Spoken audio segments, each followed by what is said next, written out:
어둠을 몰아내는 강력한 빛들이라는 제목으로 말씀을 나누기를 원합니다. 네 번째인데요. 한번 따라해 보실래요? 어둠을 몰아내는 강력한 빛들. 우리를 향하신 하나님의 뜻은 뭘까요? 오늘 이곳에 예배하려 오신 여러분들을 향한 하나님의 뜻은 무엇이라고 생각하십니까? 나를 향하신 하나님의 뜻, 이것 궁금하지 않습니까? 우리를 향하신 하나님의 뜻은 뭘까요? 그 가장 기본적인 답이 창세기에 들어 있습니다.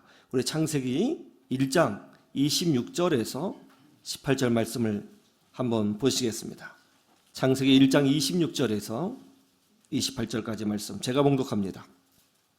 하나님이 이르시되 우리의 형상을 따라 우리의 모양대로 우리가 사람을 만들고 그들로 바다의 물고기와 하늘의 새와 가축과 온 땅과 땅에 기는 모든 것을 다스리게 하자 하시고 하나님이 자기 형상 곧 하나님의 형상대로 사람을 창조하시되 남자와 여자를 창조하시고 하나님이 그들에게 복을 주시며 하나님이 그들에게 이르시되 생육하고 번성하여 땅에 충만하라 땅을 정복하라 바다의 물고기와 하늘의 새와 땅에 움직이는 모든 생물을 다스리라 하시니라. 여기에 보면 하나님이 하나님의 형상을 따라 인간을 창조하셨습니다. 그런 다음에 가장 먼저 하나님께서 행하신 것은 무엇이죠? 28절에 있는 바와 같이 뭐라고 되어 있어요? 그들에게 복을 주셨다라고 되어 있습니다.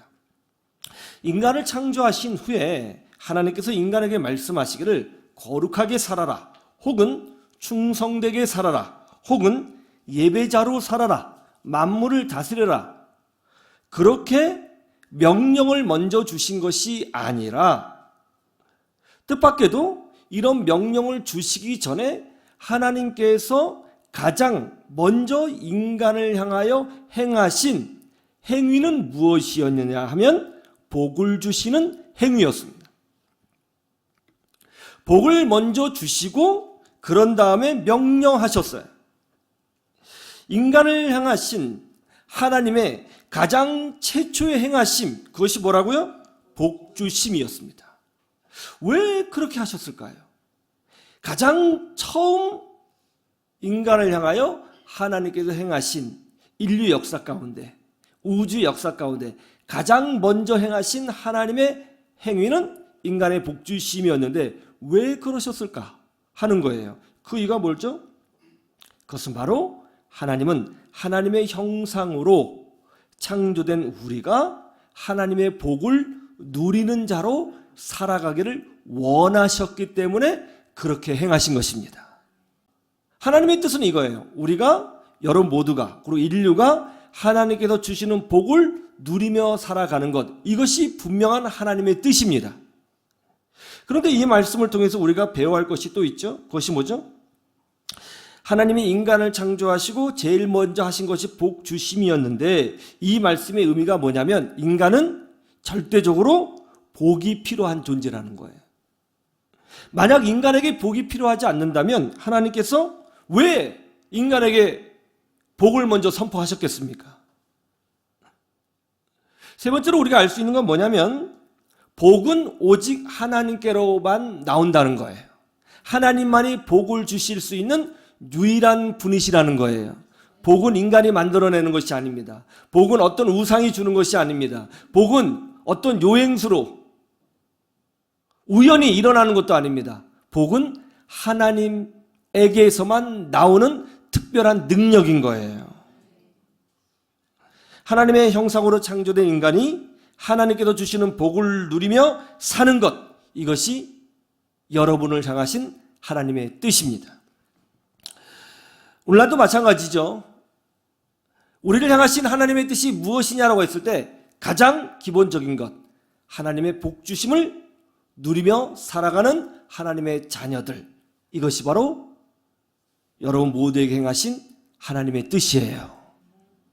그런데 오늘 말씀해 보니까 우리를 향하신 하나님의 뜻이 다른 각도에서 또 나오고 있습니다. 뭐죠? 오늘 본문 말씀 데살로니가전서 5장 16절에서 18절 말씀 보시죠. 5장 16절에서 18절 말씀 다 같이 볼까요? 시작.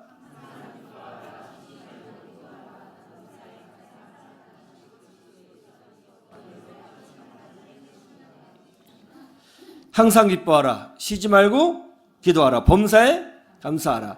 이것이 그리스도 예수 안에서 너희를 향하신 뭐라고요? 하나님의 뜻이라는 거예요. 사도 바울은 데살로니가 성도들에게 너희들은 빛의 자녀니 빛 가운데 거하라고 촉구하고 있습니다. 예수 그리스도의 재림을 기다리는 자라면 빛 가운데 거하는 삶을 살아야 한다고 말씀하시면서 15가지의 신앙의 원리를 제시하고 있죠. 그러면서 오늘 뭐라고 하고 있어요? 항상 기뻐하라, 쉬지 말고 기도하라, 범사에 감사하라. 이것이 그리스도 안에서 너희를 향하신 하나님의 뜻이라고 하시는 거예요. 이것이 왜 하나님의 뜻일까요? 이것이 왜 우리를 향하신 하나님의 뜻이죠? 예, 이것이 우리의 삶을 복되게 만들어주기 때문에 하나님의 뜻인 거예요. 이런 삶이 우리를 빛 가운데로 걸어가도록 만들어준다는 것입니다. 우리 안에 끊임없이 어둠이 오잖아요. 우리 안에 끊임없이 안 좋은 것이 오잖아요. 이런 것들을 물리치는, 그리고 하나님의 복을 누리는 가장 강력한 능력이 뭐냐면 기뻐하고 기도하고 감사하는 것이라고 오늘 말씀하고 있는 것입니다. 그래서 오늘은 이것이 왜 하나님의 뜻인지, 그리고 이것이 우리 삶에 어떻게 능력으로 역사하는지에 대해서 배워보기를 원합니다. 첫 번째 이겁니다. 항상 기뻐하라예요. 한번 따라해 보세요. 항상 기뻐하라. 왜 항상 기뻐해야 할까요? 사람들한테 잘 보이려고요? 적어도 교회 다니는 사람이라면 항상 기뻐하는 모습을 보여줘야 하지 않겠습니까? 그래서 예수 믿는 사람이니까 기뻐하라고 말씀하신 것 아닐까요? 그렇지 않습니다. 주님께서 우리에게 항상 기뻐하라고 명령하신 이유는 교회 다니기 때문에 남들에게 보여주라고 기뻐하라고 하신 것이 아니라 이 기쁨이 우리의 영혼과 삶을 보호하기 때문에 기뻐하라고 말씀하고 있는 거예요. 대표적인 구절이 이거죠. 사무엘상 16장을 한번 보실까요? 사무엘상 16장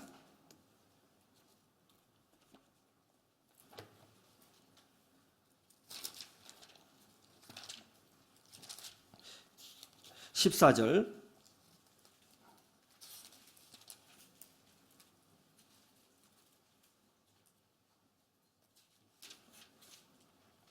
찾으셨어요? 자, 14절에서 24절까지,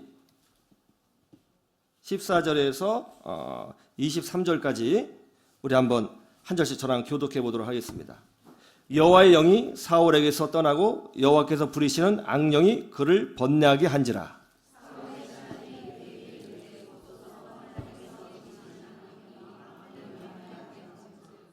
원하건대 우리 주께서는 당신 앞에서 모시는 신하들에게 명령하여 수금을 잘 타는 사람을 구하게 하소서. 하나님께서 부리시는 악령이 왕에게 이를 때에 그가 손으로 타면 왕이 나으시리이다 하는지라.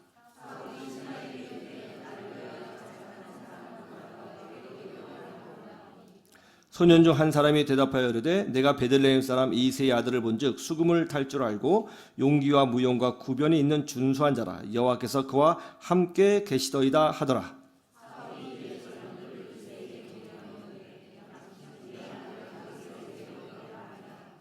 이새가 떡과 한 가축 부대의 포도주와 염소 새끼를 나귀에 실리고 그의 아들 다윗을 시켜 사울에게 보내니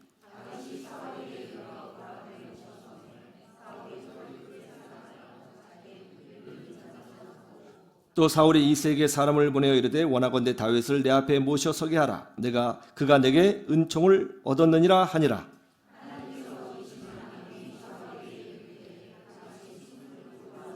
손으로 단즉 사울이 상쾌하여 낫고 악령이 그에게서 떠나더라. 아멘. 사무엘 선지자가 사울 왕에게 이렇게 말했습니다. 아말렉 족속과 전쟁을 하게 되면 아말렉 족속을 다 진멸하고 거기서 얻은 전리품도 다 진멸하십시오. 그런데 사울 왕이 불순종했습니다. 전리품을 얻었는데 그 중에서 좋은 양이나 염소나 소를 그대로 남겨두었습니다.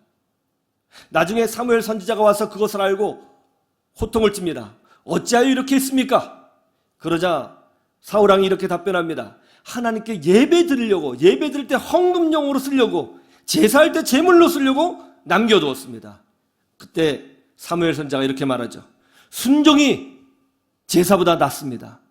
불순종은 우상 숭배와 똑같은 범죄입니다. 그러면서 이어 무시무시한 말을 선포하죠. 여호와께서 왕을 버려 이스라엘의 왕이 되지 못하도록 하셨나이다. 그 하나님은 사울 왕에게 부어주셨던 성령을 거두셨습니다. 그러자 어떻게 됐어요? 성령이 거두어지니까 사울 왕이 그냥 평범한 사람이 된 것이 아니라 하나님의 영이 떠난 그 자리에 악령이 들어오게 되었다는 거예요. 그러자 번민하게 되었다는 겁니다. 스트레스를 받고 막 한숨이 나오고 머리가 어질어질하고 답답하고 인생이 재미가 없고 뭐 그런 번민에 휩싸이게 된 거예요. 하나님의 영이 함께할 때는 이런 번뇌가 없었습니다. 하나님의 영이 함께할 때는 자신감도 있었고 기쁨도 충만했어요. 그러나 하나님의 영이 떠나자 악령이 들어왔고 번뇌하는 사람으로 바뀌었어요. 우리는 여기서 중요한 영적인 원리를 하나 볼 수 있어야 됩니다. 영의 세계를 볼 수 있어야 돼요. 여러분, 성령이 떠나면 인간에게는 기쁨이 사라집니다. 성령의 충만한 기쁨과 자신감은 인간이 어떤 재미와 즐거움으로 만들어내는 것이 아니라 오직 성령님만이 주시는 능력이라는 것을 믿으시기를 주님의 이름으로 축원합니다. 성령께서 주시는 기쁨이 있을 때 영적인 자신감이 생기고요. 성령께서 주시는 기쁨이 있을 때 예배가 즐겁고요. 성령께서 주시는 기쁨이 있을 때 세상의 어둠을 이겨낼 수 있는 거예요. 그런데 성령이 떠나가시자 어떤 일이 벌어졌어요? 악령이 찾아왔어요. 기쁨이 사라졌어요. 스트레스가 쌓였어요. 답답해졌어요. 번뇌하는 사람으로 바뀌었어요. 어느 날 신하들이 왕을 보니까 기쁨을 상실해 가는 모습을 보게 됩니다. 날마다 머리를 쥐어뜯고 번뇌하고 있는 거예요. 그래서 신하들이 왕에게 이런 건의를 합니다.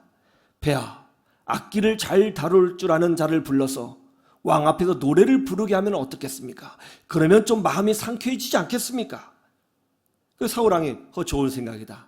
좀 내가 도움이 좀 필요한 것 같은데 그런 사람이 있으면 좀 찾아봐라.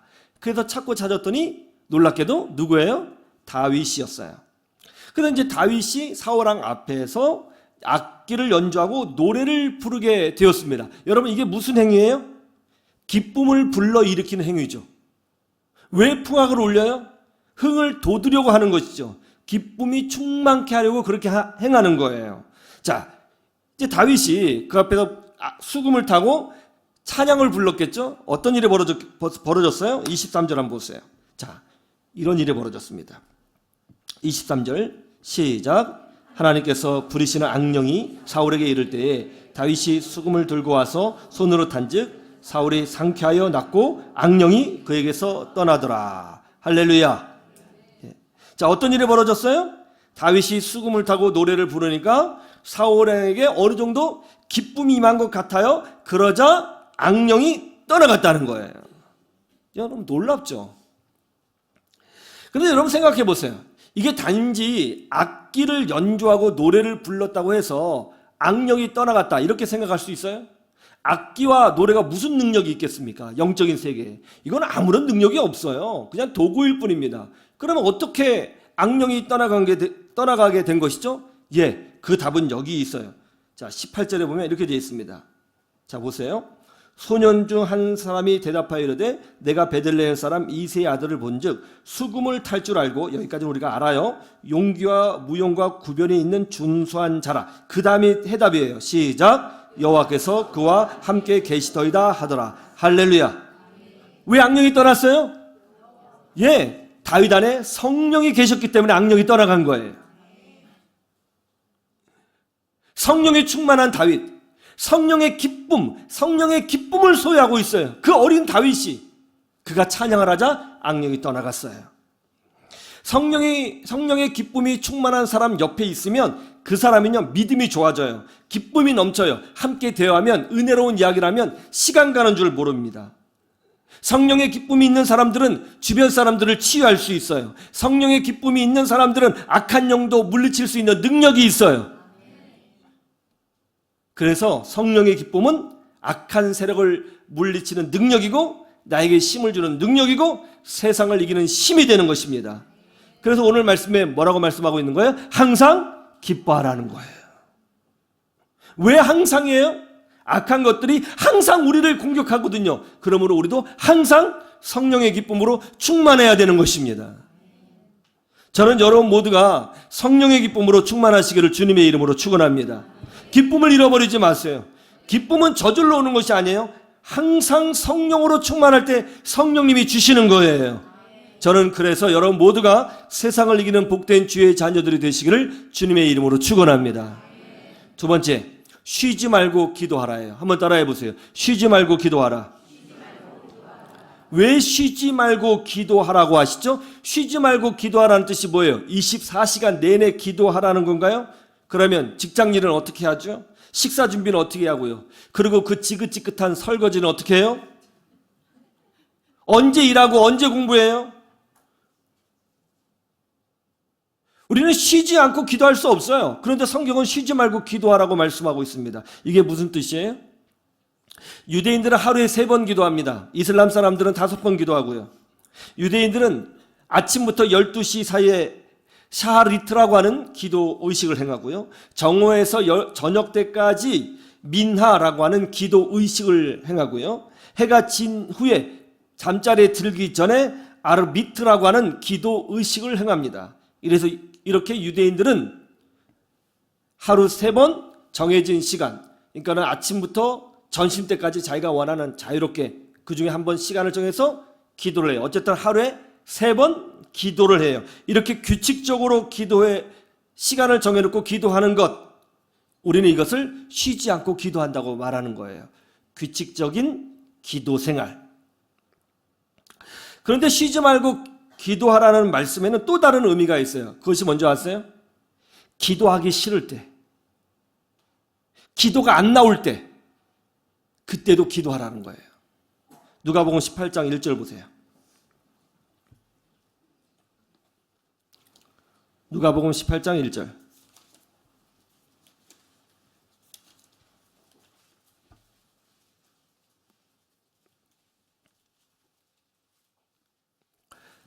누가복음 18장 1절 찾으셨어요? 자, 다 같이 볼까요? 시작. 예수께서 그들에게 항상 기도하고 낙심하지 말아야 할 것을 비유로 말씀하여. 항상 기도하고 낙심하지 말아야 될 것을 비유로 말씀하셨어요. 이 말씀이 재밌죠? 기도하는데 낙심하지 말라고 말씀하세요. 왜요? 낙심할 일이 있거든요. 아니, 기도하는데 왜 낙심해요? 기도 응답이 없거든요. 열심히 기도했어요? 간절히 기도했어요? 눈물로 기도했어요? 애타게 기도했어요? 기도 응답이 없는 거예요. 오히려 문제가 더 심해지는 거예요. 낙심되죠? 낙심되거든요. 예수님이 하신 말씀이에요. 그러니까 예수님은 알고 계셨어요. 기도 응답이 없다는 것을 알고 계셨어요. 너희들이 기도해도 기도 응답 없을 거다. 이걸 지금 말씀하고 있는 겁니다. 그러니까 낙심할 일이 생기죠. 기도 아무리 열심히 해도 응답이 없으면요, 낙심해요. 의심이 들어와요. 힘이 빠져요. 그러면 어떻게 되는 줄 아세요? 차츰차츰 기도하지 않게 됩니다. 그런데 예수님께서는 뭐라고 말씀하세요? 기도 응답이 없어서 낙심이 됐을 때에도 항상 기도해야 한다고 말씀하십니다. 왜요? 아니, 기도 응답이 없으면 기도하지 말아야죠. 해도 소용이 없는 걸 왜 합니까? 그런데 우리 주님께서는 비유로 이렇게 말씀하셨어요. 어느 마을에 억울한 일을 당한 한 과부가 있었습니다. 이 과부가 마을 재판장을 찾아가서 자신의 원한을 풀어달라고 간절히 요청했어요. 그러나 이 제사장은 하나님을 두려워하는 사람이 아니었습니다. 사람을 쉽게 보는 사람이에요. 생각해 보세요. 하나님도 두려워하지 않는데 사람을 얼마나 쉽게 보겠어요. 그렇죠? 더군다나 이 여자는 가난한 과부입니다. 힘이 없는 사람이에요. 빽이 없는 사람이에요. 이 재판장은 이 과부의 요청을 무시했습니다. 이 과부가 그 다음날 가서 또 내 문제를 해결해 달라고 간청했어요. 또 무시했어요. 그 다음날 갔어요. 또 무시했어요. 그 다음날 갔어요. 또 무시했어요. 그 다음날 갔어요. 또 무시했어요. 이렇게 365일 굉장히 무시당했어요. 여러분, 무시하는 사람이 힘센 것 같아요? 간청하는 사람이 힘센 것 같아요? 간청하는 사람이 힘세요? 아니면 무시하는 사람이 힘세요? 언제 무시하는 사람이 힘세죠? 너 뭔데? 이러면 기분 나쁘잖아요. 그럼 상처받으면 나는 가고 싶어요? 안 가고 싶어요? 예. 가는 사람 있어요. 화염병 들고. 예. 근데 이 과부의 행동이 특이해요. 지치지 않았어요. 밤낮 가서 부르짖었어요. 밤낮 가서 부르짖었습니다. 그러자 재판장이 이렇게 생각합니다. 야, 오늘도 안 들어주면 내일 또 올 텐데 이거 후딱 들어주고 마무리 져야 내가 편하게 잠을 자지. 너무 귀찮아도 못 살겠다. 내가 들어주자 하면서 들어줬다는 거예요. 그러면서 우리 예수님께서 이렇게 말씀하십니다. 세상의 불의한 재판장도 결국은 자신의 직무를 다할 수밖에 없는 것 아니냐. 자신의 직무를 다할 수밖에 없는 것 아니냐. 하물며 우리의 기도를 들어주시고 응답하신다고 약속하신 하나님께서 왜 밤낮 부르짖는 택하신 자들의 원한을 풀어주지 아니하시겠느냐. 이렇게 말씀하셨어요. 이게 무슨 뜻이에요? 기도 응답의 문제는 우리의 문제가 아니라는 거예요. 그건 우리의 책임이 아니에요. 기도에 대해서 응답하는 문제는 우리의 책임이 아니라 그건 하나님의 책임이라는 거예요. 재판장의 책임은 싫든 좋든 재판을 해결해 주는 게 그의 직무잖아요. 기도 응답에 대한 직무는 하나님이 행하시는 거예요. 그러니까 우리는 우리의 행할 일을 그냥 하라는 거예요. 우리 할 일을 다 하면 되는 거예요. 그게 뭐예요? 그냥 기도하면 되는 거예요. 응답은 나에게 속한 게 아니에요. 거기에 대한 책임은 하나님에게 있는 거예요. 우리는 열심히 우리에게 주어진 일을 하면 돼요. 그게 뭐예요? 기도하는 거예요. 그러면 어느 순간 하나님께서 하나님 때에 하나님이시니까 어쩔 수 없으시더라도 하나님으로서 책임을 다하기 위하여 기도에 응답해 주시지 않겠느냐. 이렇게 말씀하시는 거예요. 그러므로 하나님은 어떻게 되든 너희들의 기도에 응답할 수밖에 없으니까 지금 당장 기도 응답이 없다고 해서 낙심하지 말고 항상 끝까지 응답받을 때까지 기도하라. 이렇게 말씀하고 있는 것입니다. 아브라함은 75세에 자녀의 약속을 받았어요. 그리고 25년이나 지난 후에 그것도 100살 때 그 응답을 받았습니다. 하나님은 하나님의 때에 반드시 응답해 주시는 줄로 믿습니다. 힘들어서, 낙심돼서, 상처가 있어서 기도하지 못하는 분들이 있어요. 하나님께서는 반드시 응답하여 주십니다. 낙심하지 말고 쉬지 말고 기도해서 결국 응답을 경험하시는 복된 주의 백성들이 되시기를 주님의 이름으로 축원합니다. 세 번째는 이겁니다. 범사에 감사하라. 따라해 보세요. 범사에 감사하라. 범사라는 것이 뭐죠? 모든 상황 속에서. 우리 찬양도 그런 거 있죠. 모든 상황 속에서. 찬양 있잖아요. 모든 상황 속에서. 모든 상황이라는 게 뭐죠? 감사할 수 없는 상황도 포함되는 거예요. 우리 아들이요. 여러분 놀라지 마세요. 서울대 합격했어요. 그냥 하는 거예요. 진짜 아니고요. 아직 고2입니다. 합격했어요. 감사해요, 안 감사해요?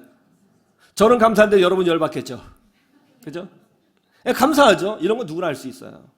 여러분, 제가 죄를 졌습니다. 사실은 목회자로서 그러면 안 되는데 어제 즉석복권을 샀는데 5억 걸렸네요.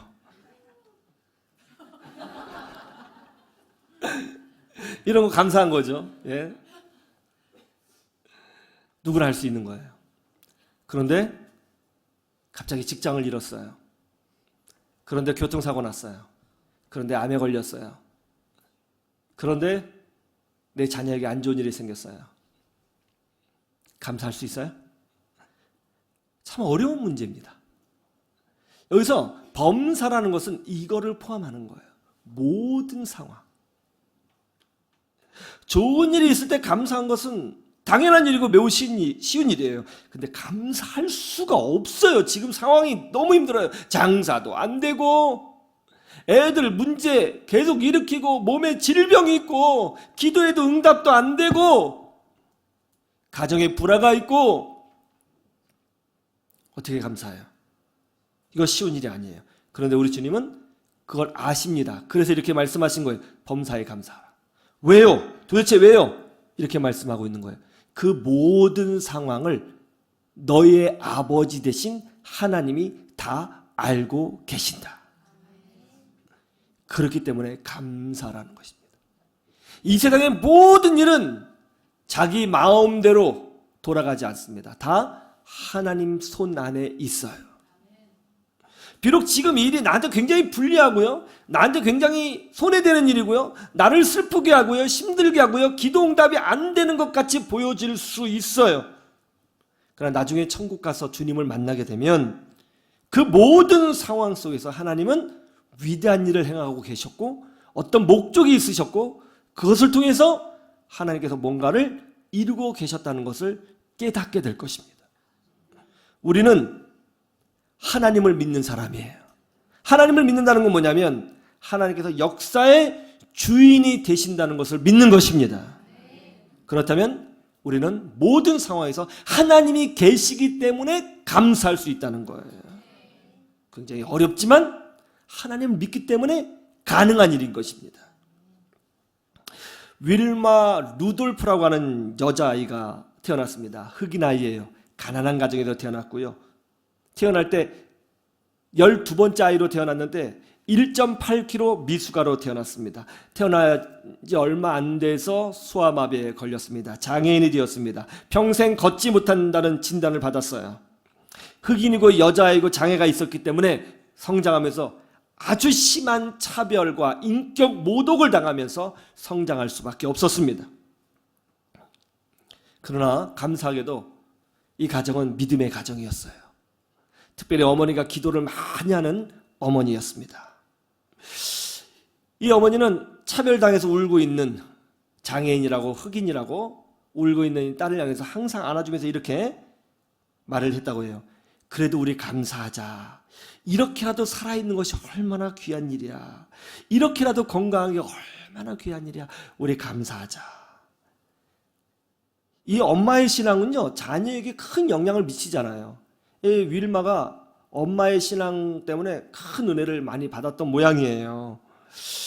그래서 어느 날 윌마가 이런 고백을 해요. 엄마, 사람들이 걷지 못한다고 놀리고 또 제 피부색을 가지고 놀리지만 저는요, 오늘부터 기도할 거예요. 이 세상에서 가장 빨리 달리는 사람이 될 거예요. 그렇게 이야기를 하는 거예요. 어렸을 때.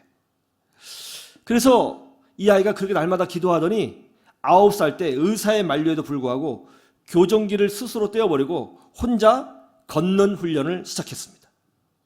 그리고 매주 교회 나가서 걷게 해달라고 기도했어요. 그리고 이렇게 도전할 수 있다는 것에 감사했습니다. 그러자 기적이 일어나기 시작했습니다. 12살 때, 3년이 지났는데 교정기 없이 목발 없이 스스로 걸을 수 있게 되었습니다. 의사들은 믿을 수 없다고 했습니다. 그때 윌마는 사람들이 농구하는 모습을 보고 그것이 부러워서 농구 선수가 되기로 결단하고 농구팀에 지원했습니다. 그러나 감독은 그런 불완전한 걸음으로는 농구같이 격한 운동을 할 수 없다면서 탈락시켰어요. 그러자 윌마 엄마가 찾아가서 제발 받아달라고. 그냥 벤치에 앉아도 구경만 해도 좋으니까 받아만 달라. 나는 기도하는 사람이다. 그래서 받아줬어요. 윌마는 매 밤마다 남들의 몇십 배 이상으로 뛰는 훈련, 공을 던지는 훈련을 했습니다. 그러다가 그 팀의 주장이 되었고 최고의 선수가 되었습니다. 이 윌마를 유심히 지켜본 그때 당시의 심판이 윌마를 육상 선수 해보는 것이 어떻게 되냐면 육상 코치와 연결을 시켜줬어요. 감사하면서 달리기 훈련을 시작했습니다. 소아마비였던 그녀가 달리기 훈련을 시작했어요. 그리고 불과 16살 때 미국 테네시주 대표 선수가 됐습니다. 그리고 1960년 로마 올림픽에 참여해서 100m, 200m, 그리고 400m 계주에서 세계 신기록을 세우고 금메달 3개를 따는 기적을 보여주었습니다. 그녀는 자녀의 장애를 뛰어넘는 기적을 보여준 여성으로서 인정되어 가장 탁월한 아마추어 선수에게 수여하는 셜리반 상을 받고 그의 미국의 인물로 인정되는 축복을 누리게 되었습니다. 여러분, 기도, 감사, 그리고 기쁨은 모든 저주와 어둠을 물리치는 능력이라는 것을 믿으시기를 주님의 이름으로 축원합니다. 우리를 향하신 하나님의 뜻은 아주 분명합니다. 하나님은 우리가 복받고 사는 존재가 되기를 원하십니다.